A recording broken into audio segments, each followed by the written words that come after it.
Hello and welcome back to Up the Villa.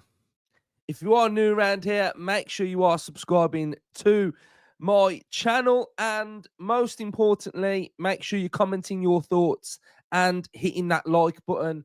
We are back, a fresh week. Let's go big on this one. Let's go for 1,000 likes. And if you are new around here, or you are an existing viewer and you are not subscribed, get involved, get subscribed, create your Google account, and you can comment on the videos that we do. We are so close now to 25,000 subscribers. One big push, and we could get there very, very quickly. So do your part as well. Right. I am not going to lie.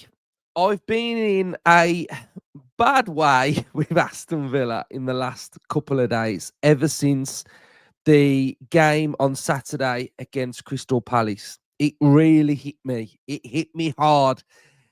It boggled my mind. It made me just feel really bad about Villa. And it's very unlike me. And this result did really hit me. And it was frustration, anger, inner passion, just a disbelief at what had happened.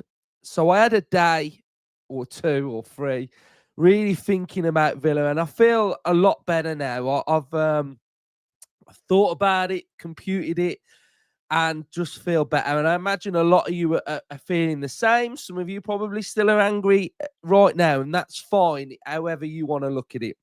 So that's been my mindset of where I've been, and it was a bad one. And that some results do just hit you a lot harder than others. And I think what had happened with me is that I'd been to Man City as well, and I'd emotionally witnessed what happened there in the last minute, and that compounded other things. So I'm feeling better. I'm feeling a lot more positive now, and I'm hopefully on this one we can start to feel more positive together.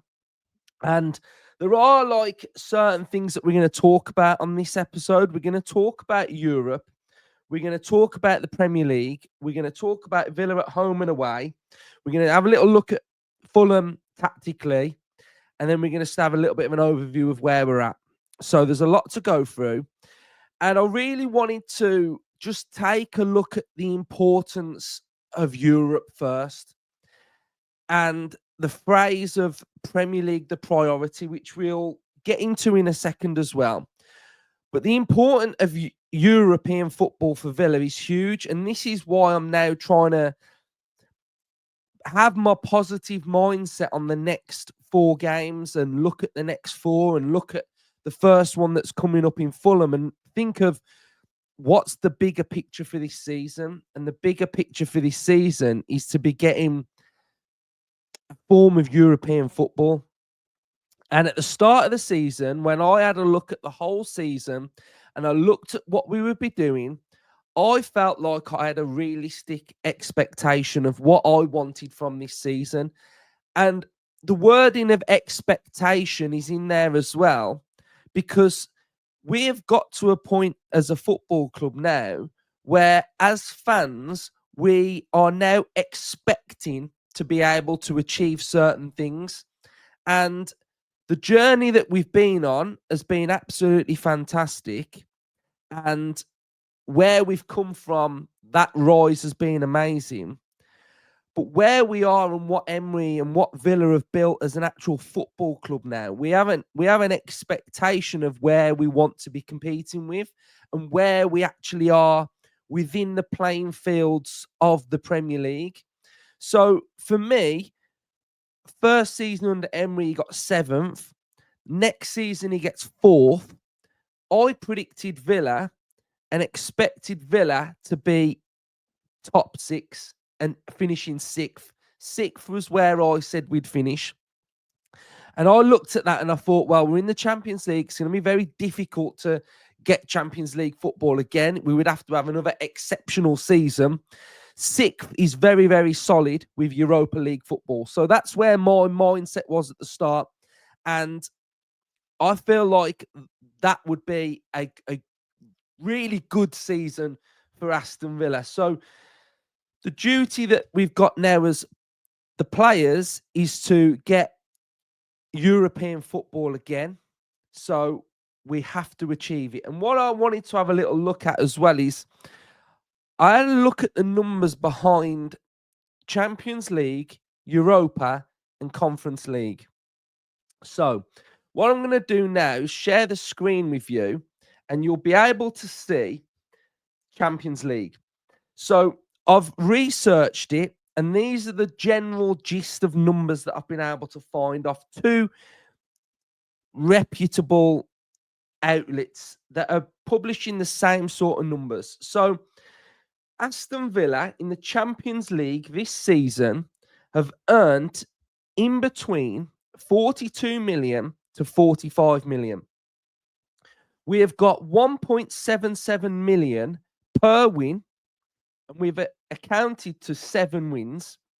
For the round of 16, we got 10.53 million. For the quarterfinal loss, we got 12.64 million. And UEFA have a little thing in there where they give you around 15.95 million. So those numbers roughly are around about 42 to 45 million. Now, the difference between Europa League is actually not that bad. Well, I mean, we're talking millions here. So a dent on someone's 10 million is probably that. I mean, I don't have that money, so I don't know how it feels. But when I'm looking at things, I'm looking at now Tottenham and Manchester United's Europa League earnings to date. And what it looks like to date is we've got Manchester United, and this is in euros. So we're going to have to, when I did the Champions League, that was in pound sterling. So we have to knock off a bit here. So they're at 29.42 million, and Tottenham are at 28.376 million.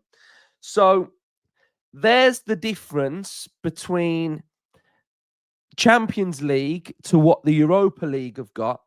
Now, when we're talking about Conference League, we were getting 500,000 per win. After the group stage, we made 185 million. And in total, our prize money in the Conference League was 12.25 million pounds. So why I'm mentioning this right now is because the importance of Aston Villa for me of getting Champions League still is absolutely huge, and Europa League is huge at the same time, because we do not want to be in the Conference League earning 12 million pounds, because that's just not good enough for this football club. And the point I'm trying to make is that European football is so important to this football club.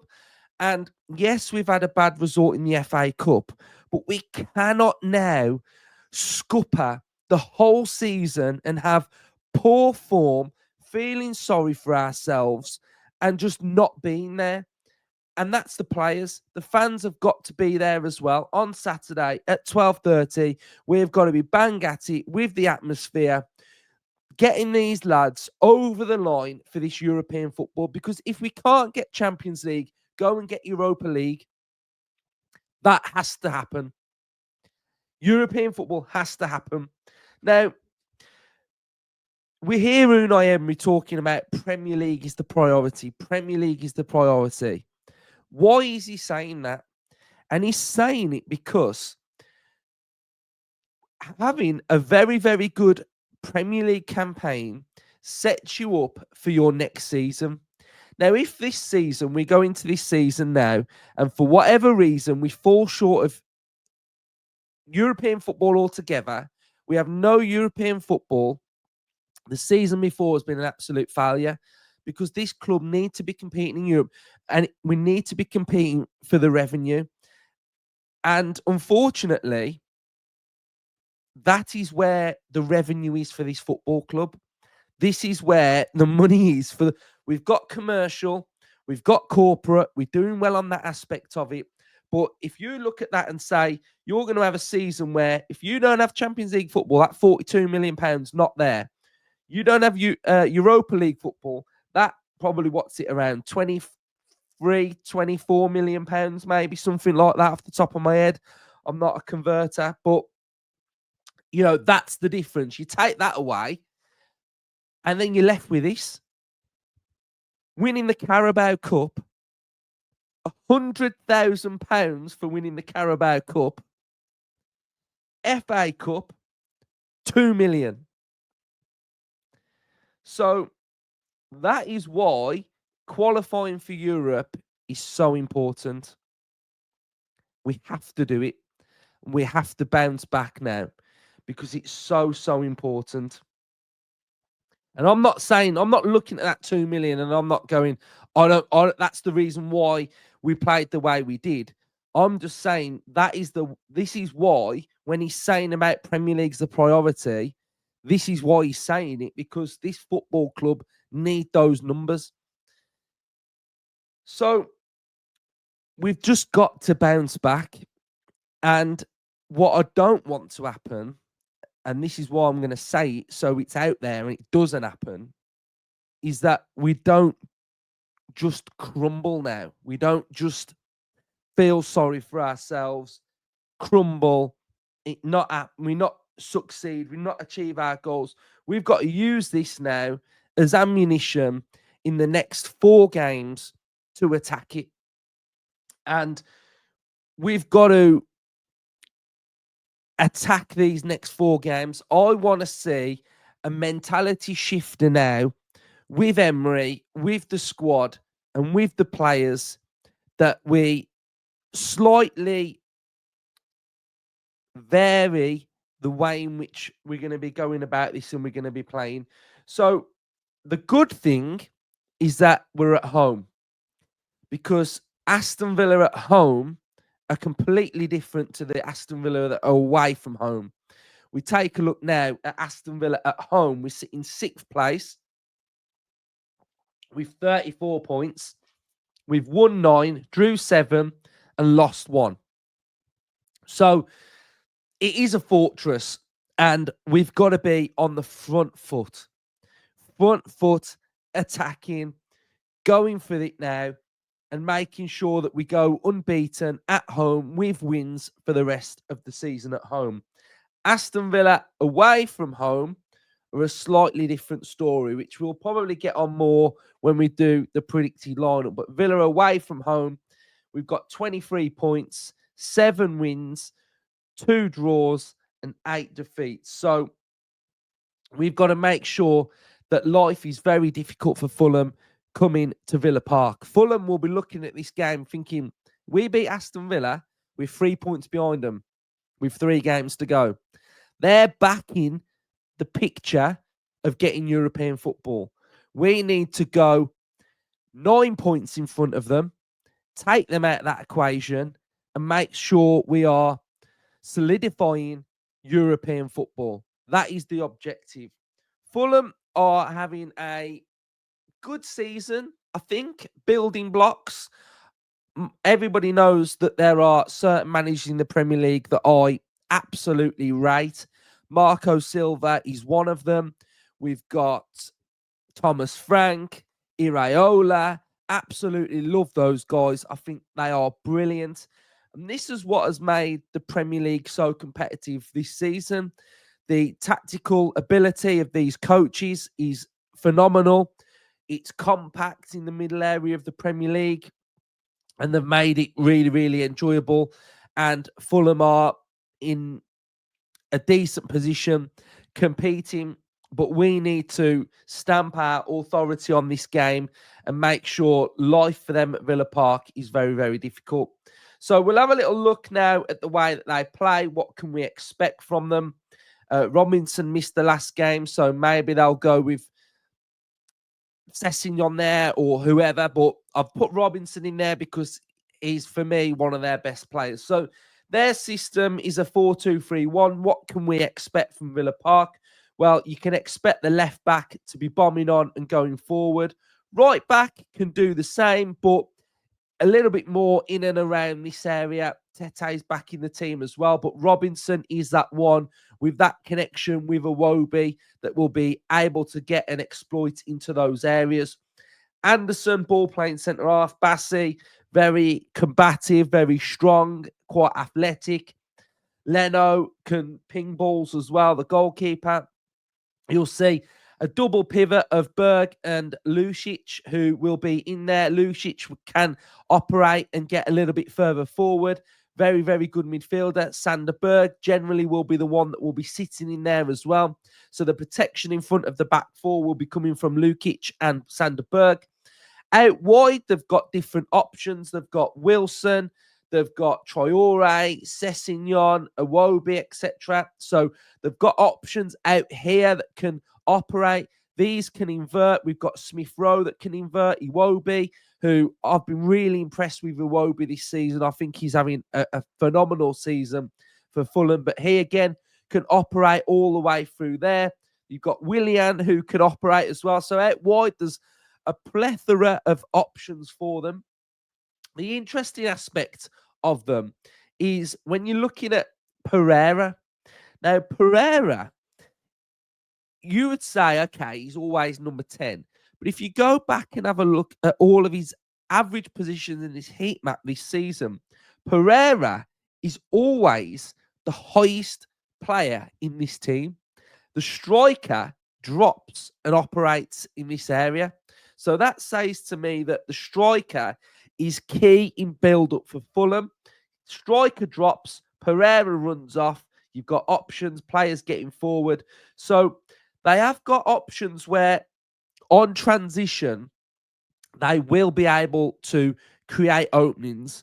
And the important part for Villa is to be very strong, very dominant with our shape and control the game, but also be that threat and have that outlet and be expressive and have movement. So that's how Fulham will operate.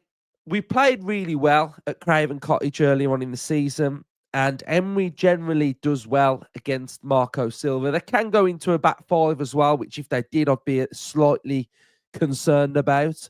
But I think they will go with a 4 at the back. So from a Villa point of view, I really want to see us with a fresh mindset now in attacking the last 4 games. I've looked at the game against Palace and looking at the whole season, there's been very good moments, but also moments of frustration. And if we play with the same mould of Palace, with that laboured control, then we are going to make life very, very difficult for us in our remaining 4 games. We are playing 4 teams that are below us in the table. So at this stage of the season, the table doesn't lie. So we are better than all 4 teams that we are going to be playing. And now it's time to go through the gears a little bit now and attack. And I'm looking at players like Maatsen, Marlon, Bailey, Garcia, players that are front-footed, fast, quick, energetic, have got more power and flair about them, to trust them and play them. That is, in my opinion, what we have got to do. We were on a very good moment before the Man City game. 5 wins in a row. And that Villa are still there, but momentum now has halted that. And now it's about having that psychological shift and change to attack these 4 games. It's got to be fresh. And I need to see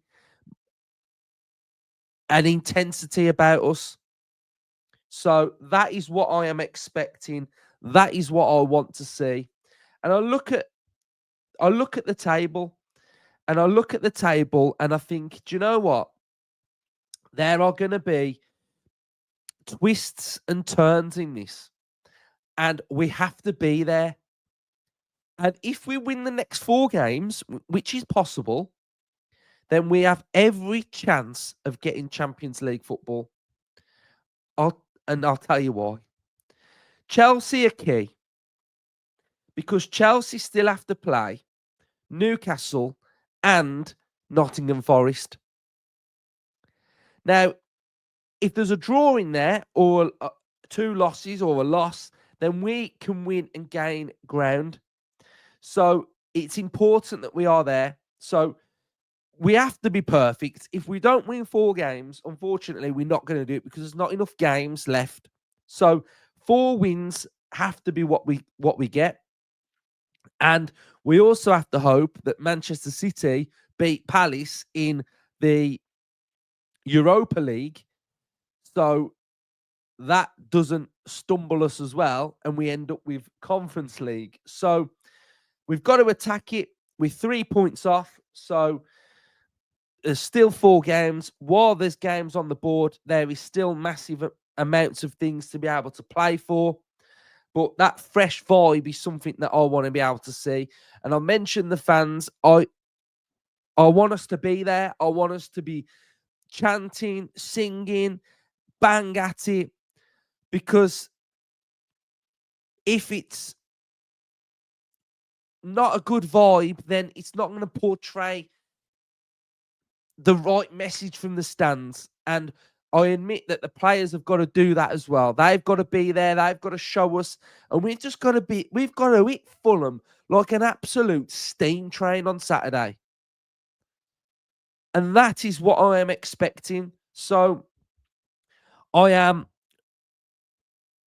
feeling better, but I'm feeling that I've got an expectation on this team now to stand up and deliver something a lot better than what we saw on the game at the weekend. So I'm not really trying to mention it too much, because it's not going to help. So I feel like I'm at one with us now, and I need to see a big reaction, and the predicted lineup will be out tomorrow, and you are going to see a fresh Aston Villa starting that game against Fulham. So hopefully you've enjoyed it. Villa fans, let me know your thoughts. It'll be interesting to hear what you've got to say. If you aren't subscribed, subscribe. I want to see these numbers rising, and I want to get to 25,000.